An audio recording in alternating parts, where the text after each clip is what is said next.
we see this both on the coach side and the customer side. The more that the coach is aware of their own strengths, where they're great and where they might need to refer to someone else. But I think what we've seen is it's sort of like an ironic thing. Oftentimes the people that you would say don't need coaching because, they have some amount of success or they're already in a good job, they're the ones that are the hungriest for it, right? So there's no coincidence that a lot of the top schools in the country are the ones that are wanting to pay for Leland for their students, or even have students on the platform that are paying to go land jobs, even though they already have some of the opportunities. And often the folks that need it the most are the ones that are, I don't know, I think I might be fine, I'll just kind of go at it alone. And so I think a lot of it is recognizing that, the best athletes in the world, the best performers in the world use the expertise of others to help them be better. And so if you're self-aware enough to know that, where you stand, or the competitiveness that the world operates at, you're going to want the very best people in your corner. Welcome to LeaderSHOP, the podcast where leadership meets real-world insights. In each episode, you can eavesdrop on exclusive conversations with top thought leaders, best-selling authors, and experts in leadership, communication, relationships, culture, and everything else that shapes your effectiveness in the workplace and in your personal life. LeaderSHOP is here for you. Now, here's our host, himself a seasoned coach and best-selling author, Dr. Roger Dean Duncan. Hello, everyone. Welcome to LeaderSHOP, where we dive deep into thought-provoking ideas shaping leadership, relationships, personal development, and other issues that affect careers and quality of life. My guest for this episode is John Koelliker, a bright young entrepreneur who's CEO and co-founder of Leland, a fast-growing coaching marketplace. Here's the quick backstory. John grew up in Salt Lake City. After serving for 2 years as a volunteer Christian missionary in Brazil, he graduated from Brigham Young University. Then he headed to California, where he jumped headlong into Silicon Valley's warp speed world of high tech. He worked at Uber and LinkedIn. Then he went to business school at Stanford University. John returned to Utah, where he and some school friends founded Leland, today a rapidly growing coaching platform based on a bold vision, making world-class coaching accessible to anyone pursuing growth, whether it's career advancement, executive leadership, mental wellness, public speaking, military transition, or admission to competitive academic programs like MBAs, law school, medical fields, or more. Leland now has more than 2,000 carefully vetted coaches and more than 50,000 active users each week.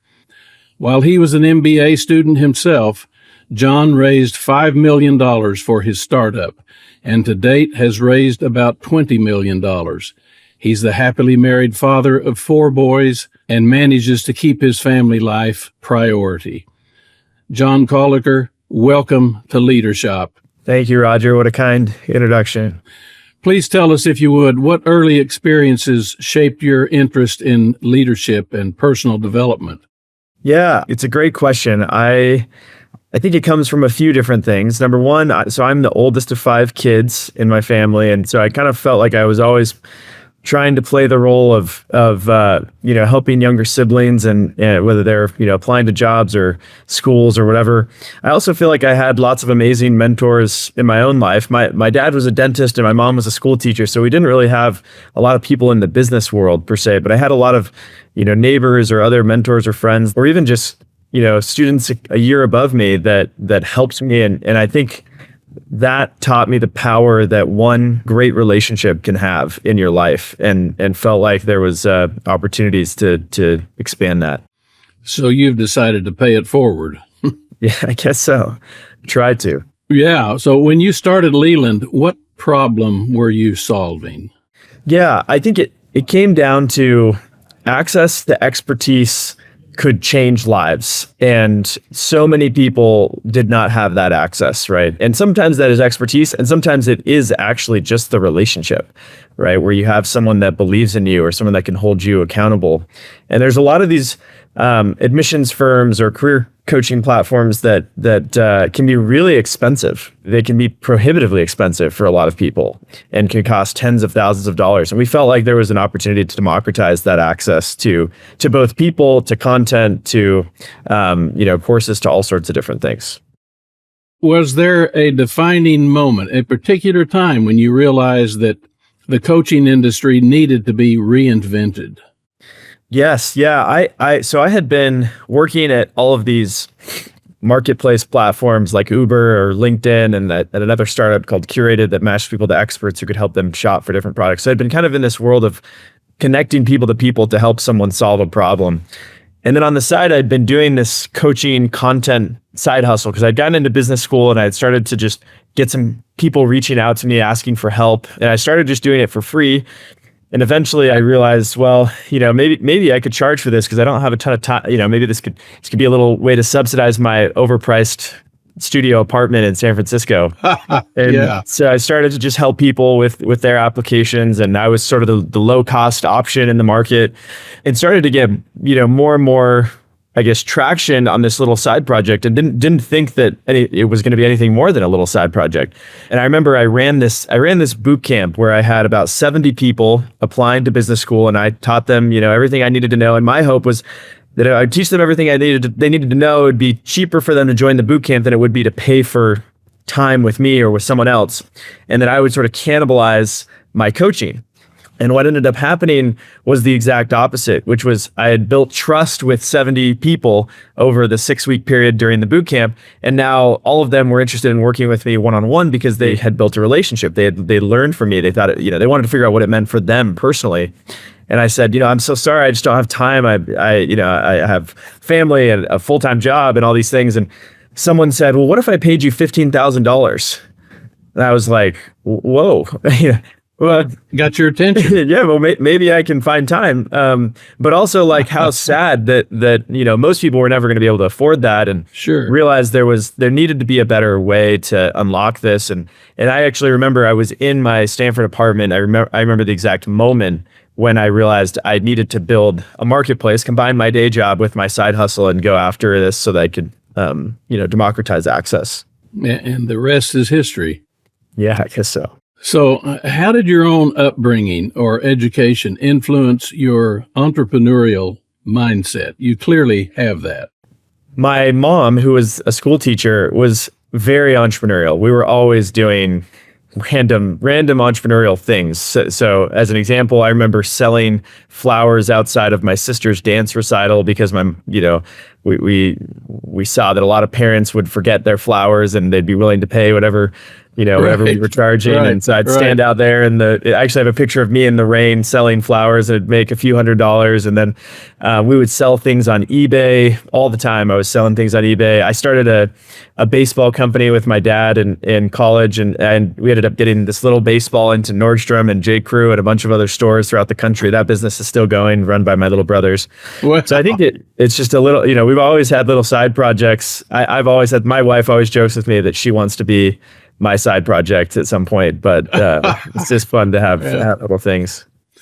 Well, looking back, what is something you wish you had understood earlier about entrepreneurship? Yeah, so I always knew that entrepreneurship was hard. I think partially just by doing it in the past, but I don't think I fully appreciated how nonlinear it is, and how so many of the best companies have moments of just hitting this wall and having to break through it and getting to the next wall. And then, you're stuck there for a couple months and getting to the next wall. And I think because of that nonlinear journey, it becomes a game of persistence. And of course, there's always times where it might be better to throw in the towel or, focus on a different problem. But I think a lot of businesses are successful just because the team didn't give up. The problem was real enough that it merited time and energy, and they stuck with it even though they were in a down period or they were going through a tough time. And so, I don't know, I look back on our growth and it's very much nonlinear. But I think we've had these moments of breakout growth, and then other moments where we're pounding our head against the wall for a couple months and then we break through that. So it would have been nice to know that would have been the journey, because I would be less stressed in those moments and just keep on going. Well, and you're constantly learning and discovering, and that's Right. That's part of the fun of being an entrepreneur. Absolutely. Yeah, exactly. So back to Leland. In a sentence, how do you describe Leland's mission? Yeah, Leland's mission is to unlock human potential by making the world's expertise universally accessible. And we talk about that all the time. And it's always been that. It's always kind of started with unlocking human potential. And I think, making the world's expertise universally accessible has evolved as to what accessibility means. It means price accessibility. It means modality. So sometimes it could be, content or AI or, a human. There's all sorts of elements of what accessibility means. And we're constantly kind of learning, as you said, to figure out the best ways to unlock human potential through that. So Leland is located in a town that most people on the planet have never heard of, probably, Lehi, Utah. Tell us, why did you choose to operate Leland in Utah? And how does that location influence your culture? Yes, yeah. So we started in San Francisco, or I guess in Palo Alto in my Stanford dorm. And I had one of our engineers was in the Bay Area. We had one in LA. We had another co-founder of mine was in LA. We had someone else in New York. So we were all over the place. And many of us had ties to Utah. I grew up in Utah, and felt like it was, we had the choice to be just another company in the Bay Area, or to be one of the best companies in Utah. And Utah has a lot of amazing talents. It's not, and companies. It's not to say that there's a shortage of great businesses being built here. There's not. But of course, it's a smaller pond than a New York or a Bay Area. And we felt like we could get really good talent that wanted to be here, and that they would be a little bit more loyal. We saw people. I saw this. Living in the Bay Area for 6 years, there was a lot of just hopping to the next hot thing.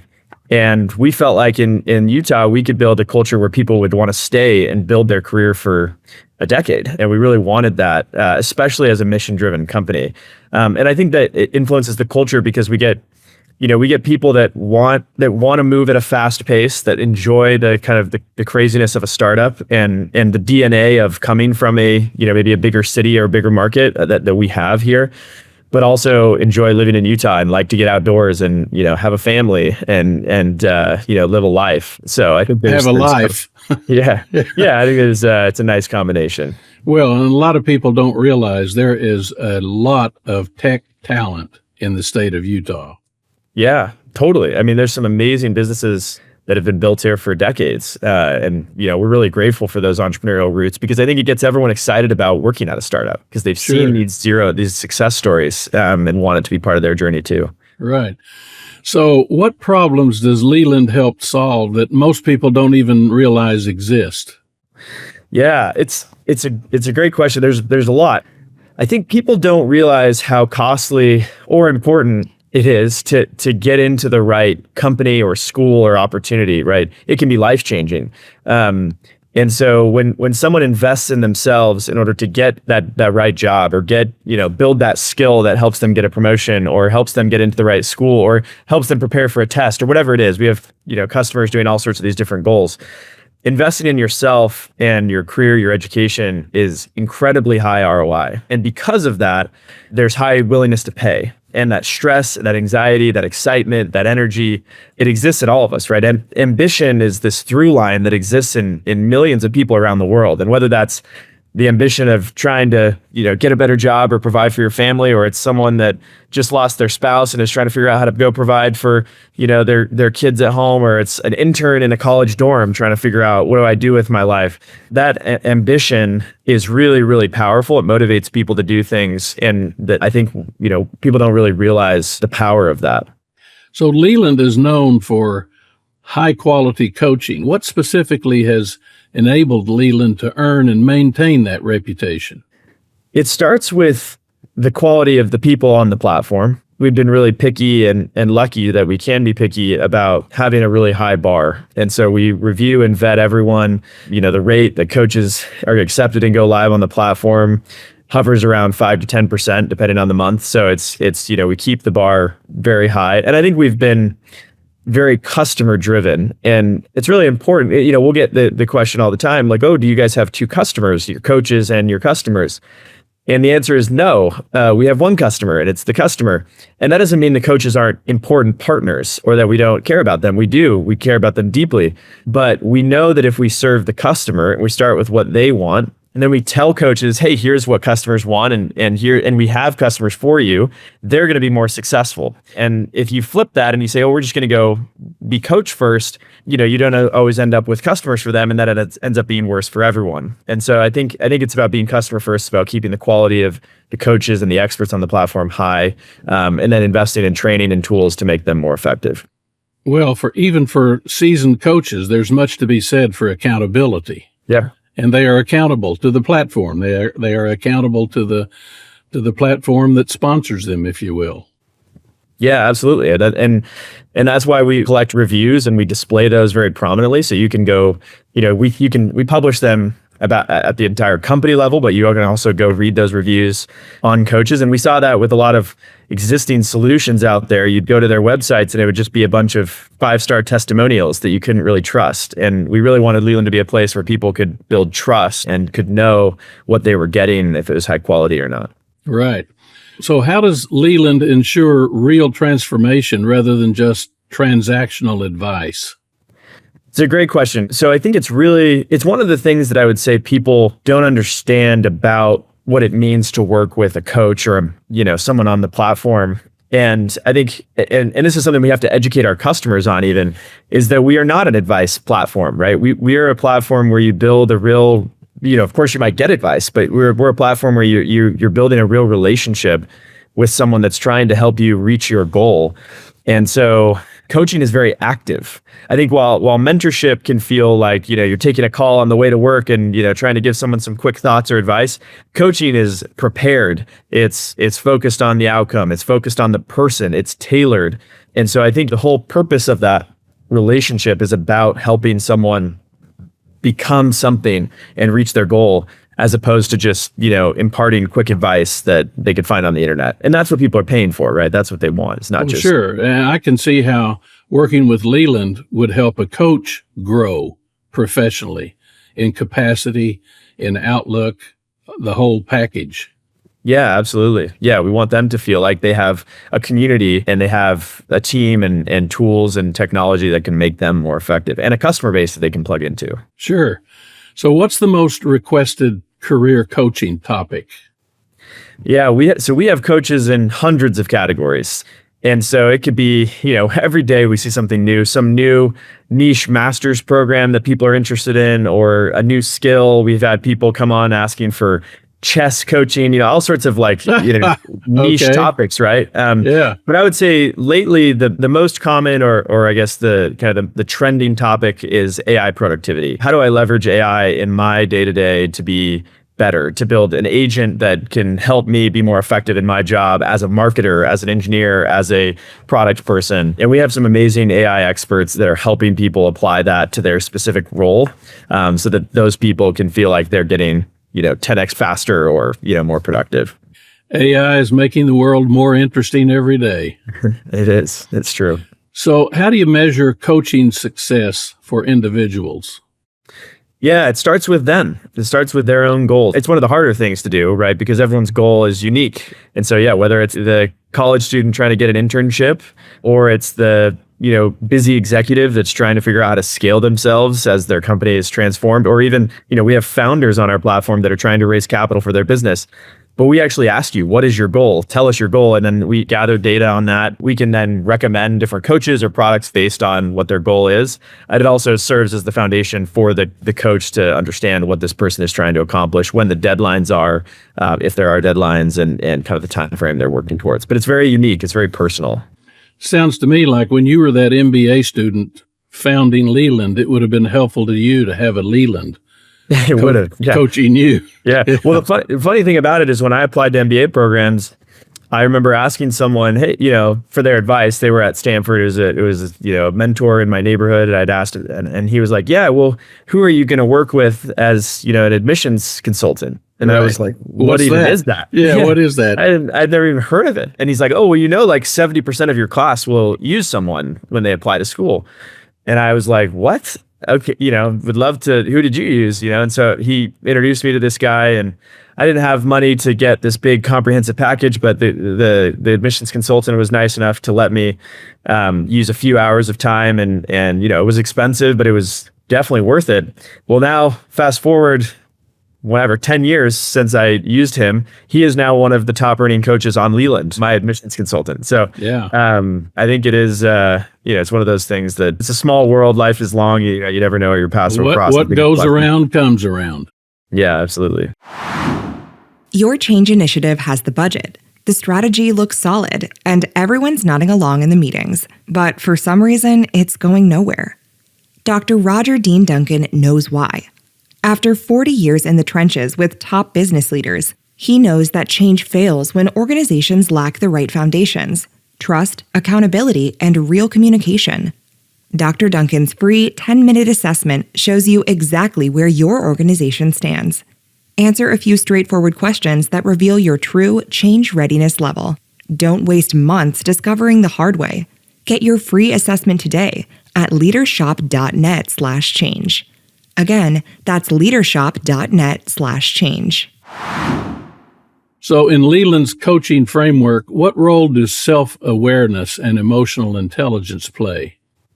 Yeah, it's a great question. I think it's a huge role, right? And we see this both on the coach side and the customer side. The more that the coach is aware of their own strengths, where they're great and where they might need to refer to someone else, where another coach on the platform might play. But I think as a customer, what we've seen is, it's sort of like an ironic thing. Oftentimes the people that you would say don't need coaching because, they have some amount of success or they're already in a good job, they're the ones that are the hungriest for it, right? So Yeah. Right. There's no coincidence that a lot of the top schools in the country are the ones that are wanting to pay for Leland for their students, or even have students on the platform that are paying to go land jobs, even though they already have some of the opportunities. And often the folks that need it the most are the ones that are, I don't know, I think I might be fine, I'll just kind of go at it alone. And so I think a lot of it is recognizing that, the best athletes in the world, the best performers in the world use the expertise of others to help them be better. And so if you're self-aware enough to know that, or you have, you know where you stand, or the competitiveness that the world operates at, you're going to want the very best people in your corner. Did I understand you to say that some universities pay Leland to coach their outgoing students? Yeah, we started with just direct to consumer, but now we actually have a number of university partners. Well, that's a stamp of approval. Yeah. Wow. Yeah, and it helps us reach more people, right? And sure. Make it more affordable for students. So with dozens of independent coaches operating under the Leland umbrella, how do you maintain quality control? You got a couple of thousand coaches.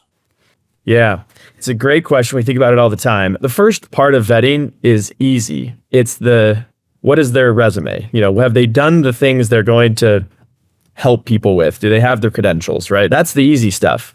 The hard stuff is, are they kind and helpful and inspiring and motivating and responsive and all of the things that actually matter in a services type of offering? And so we think about them separately, right? We do have this vetting motion around their credentials, and we review that. But we also ask them to do a few things that help us understand how much they want to be a part of the community and how much they're going to contribute to the ecosystem. And then we have an ongoing review system, and we have an ongoing system of feedback that we're constantly gathering on them, and allows us to serve an algorithm of coaches that is high quality and, weed out some of the ones that maybe shouldn't have made it through, that maybe had the credentials, but didn't have some of the other stuff as much as we had hoped they would. Well, yeah, kindness and empathy are not often bullet points on a resume. Yeah, right. Totally. Yeah. So how do you match clients with the right coach? You've got many people seeking coaching, and you have a couple of thousand coaches. Yeah. How do you make the match? Yeah. So it starts with understanding their goal. So that's where we start. And then we give them tools to help them search for things that matter to them. So for some people, budget is a really big concern. And so we, have filters on things like price where they can make sure that they find someone that's going to be within their budget. For other folks, they'll come in and they'll say, budget's not a concern at all. I just want the best that has this specific skill set. And so we, allow them to search for that. And then we actually have a coach matching team that's grown, and we'll take calls with people. We have hundreds of calls a week with clients to help them find the right person. And we have some AI matching tools as well that play into that. But we've still found that it helps to talk to someone, and it's worth it for us to give them that level of service. So I think that there's a self-serve motion where they can search for what they want, and then there's the higher touch if that's Sure. important too. Okay, so we've seen in recent years a higher percentage of people in the marketplace are leaving their employment, even when things might have been going relatively well for them. People seem to be more willing to take a chance, to take a risk, to take a move. How do you support mid-career pivots? Yeah, it's a great question. It goes back to helping people understand what their goals are if they don't know already, what's important to them. Sometimes it's about a geographical move. Sometimes it's a role or function or industry. Sometimes it's about not being fulfilled. And I think the best coaches actually do a good job of helping you try to discover what you want. And as I've now hired, probably over 100 people at this point. And I've been shocked at how bad most of us are at understanding what it is that we want.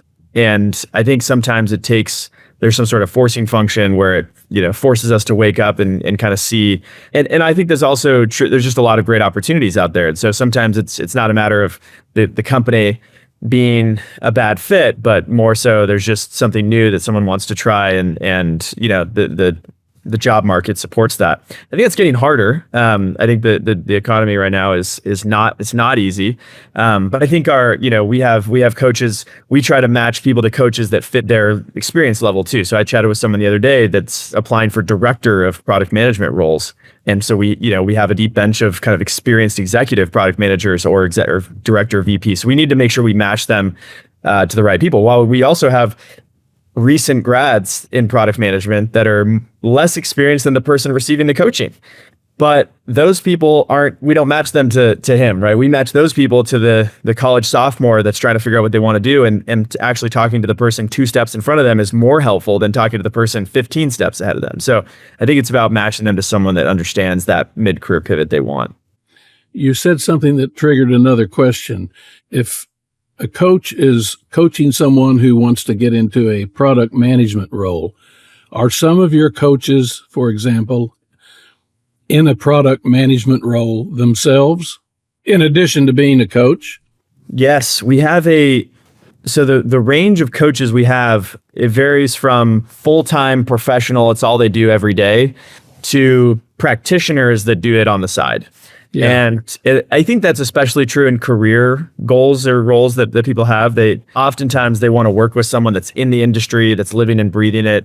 Those people are going to have less capacity to take on 30 clients at once, but they'll take on 2 to 5 clients, and it's a really fun kind of side hustle for them to give back, to stay in touch with their skills and feel like they can have this little side coaching business. So we have a pretty broad range of what, of full-time and part-time folks. Well, I can see how a part-time coach could have an advantage because he or she would have constant exposure to the real-world issues.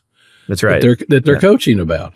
Yeah, totally. Yeah, and there's certain roles where that's really important, and other roles where it matters less. Like let's call it a GRE tutor. They can be studying and living and breathing the GRE without working in an industry. Sure. We see it kind of vary a little bit. Yeah. So in MBA, law, and graduate admissions, what trends are you seeing today? We are seeing a lot of interesting trends. So I think the economy is tough. It's hard. It's harder to get a job than it's been.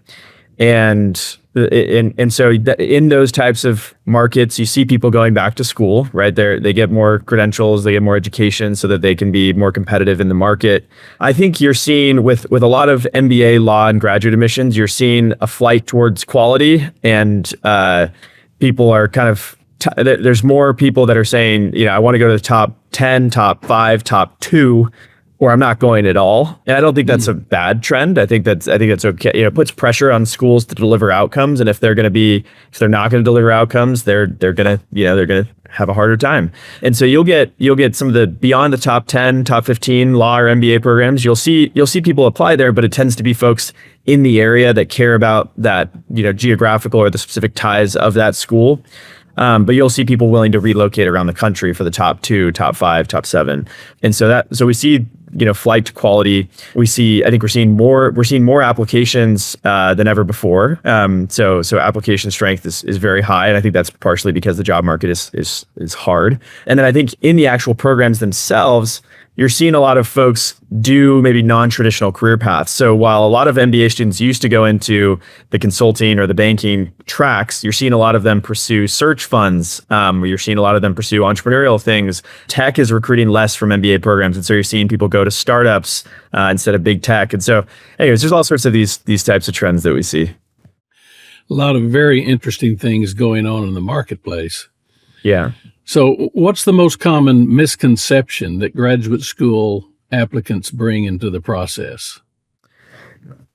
I think the most common misconception, and this was true for me too, is that it was just going to be kind of like a typical application process where I'd, fill out a couple things and then I'd click submit and the best people were going to get admitted. And the process was, this perfectly fair process. And the reality is that it's very involved and it's competitive and it takes time to do a really good job. And schools are not looking for walking test scores. They're looking for leaders, right?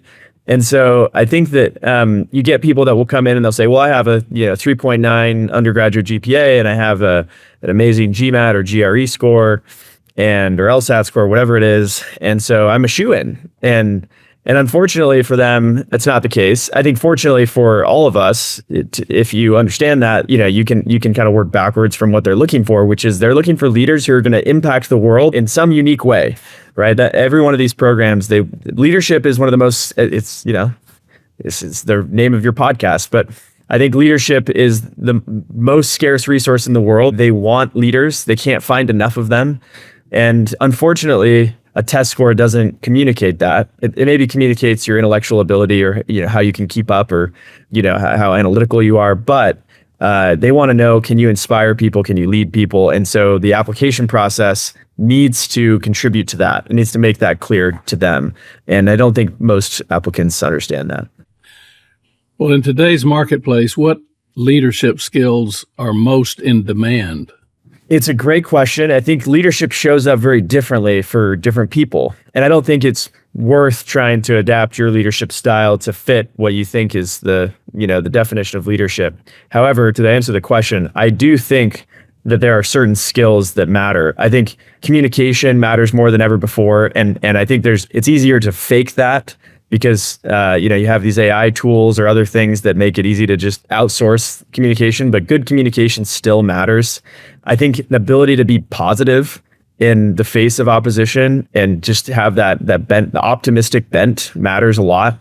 I think people are demanding more transparency of their leaders than ever before.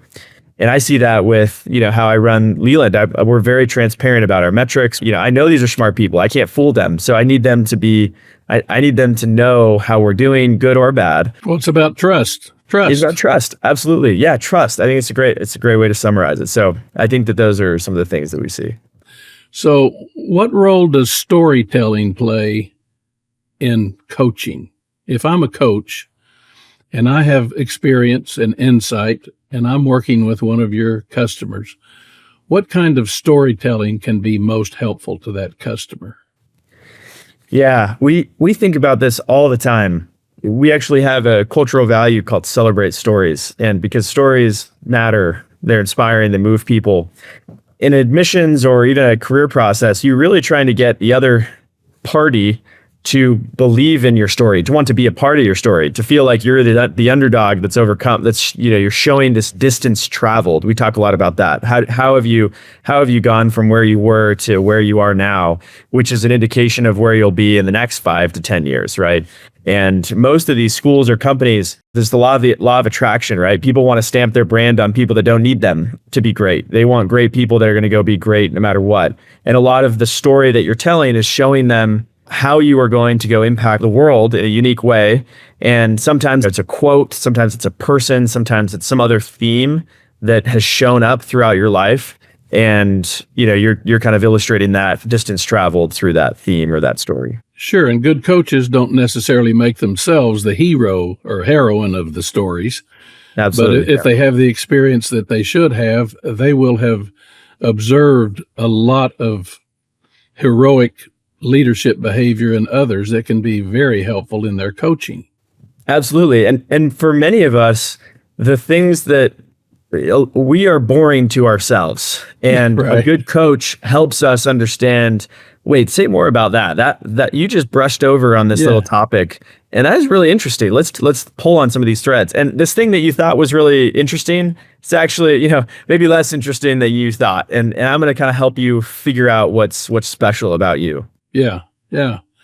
Well, I can certainly see how a good coach would be enormously helpful to someone preparing for an interview. Absolutely. Interview prep is one of the most popular things that people access on Leland for that exact reason. There's a lot of blind spots that people have. I think, to your point, storytelling matters a lot. How much am I talking? How concise am I? How am I communicating? How do I convey all of these experiences that make me unique? It matters a lot. So Leland provides coaching to military veterans who are re-entering civilian workforce. In today's marketplace, what unique challenges do veterans seem to face? We love veterans at Leland. They are, by and large, humble, hardworking, service-oriented people. We help them with all sorts of different goals as they transition into civilian life. Sometimes that starts with an education program. Sometimes it doesn't. I think that in a lot of ways, they are struggling to understand what is this skill set that I've been developing. How does the skill set I've been developing for years translate into a workforce that is different? And sometimes those skills are, it is skills of discipline, of hard work, of service orientation, of communication. All of that stuff is a strong foundation, but it's still about helping each of them uniquely figure out where they will be best, right? Because obviously not every veteran has the same propensity to be great in a specific skill set. So I think a lot of it is helping them understand what is the foundational set of skills that they can talk about, but then also where are they going to uniquely spike and how do they tell those stories in a way that will resonate with an admissions committee or with a hiring manager, and kind of giving them that first step so they can orient themselves, and then they're usually off to the races. We actually have amazing veteran coaches on Leland too, that have been awesome. Excellent. Well, working with a good coach is an exercise in self-discovery. Absolutely. Totally. Yeah. So, John, what do you see in the future of coaching, and what role will Leland play in that future? Yeah, we've thought a lot about this as it relates to AI. Of course, AI is changing coaching. It's making coaches more effective. It's reducing the need for quick hit advice because you can go to ChatGPT and get a lot of that. And so it allows us to figure out where are coaches uniquely special and lean into that. Where is AI uniquely special? Lean into that. So we have both offerings. Where is content uniquely great? How does that all fit together? And I think in many ways, we want to preserve the humanity in this process. We believe that people matter and that those relationships can inspire and motivate people to go and do amazing things. It's why we have physical trainers, even though we've all known for years, or nutritionists, that we shouldn't eat donuts, or that we need to go to the gym. We like to have someone to tell us because it helps us feel inspired or motivated and understand what it means for us personally. So we want to preserve the humanity in coaching, and we want to use AI to make that humanity even better, and to lean into the unique strengths that each modality can offer. Well, John Koelliker, thank you so much for joining us on LeaderSHOP. John has given us a fascinating look into the origins of Leland, the philosophy behind high-impact coaching, and the evolving needs of today's leaders, professionals, and students. This much is certain. Coaching is not just a luxury. It's a lever for transformation. John has reminded us that the right coach at the right moment can unlock clarity, confidence, and momentum. Whether you're leading a team, launching a venture, or preparing for grad school, Leland's model shows that expert guidance should be accessible, personalized, and powerful. If you're interested in exploring Leland's coaching platform, learning from their experts, or considering coaching for your own growth, visit joinleland.com. Leland is Leland. joinleland.com.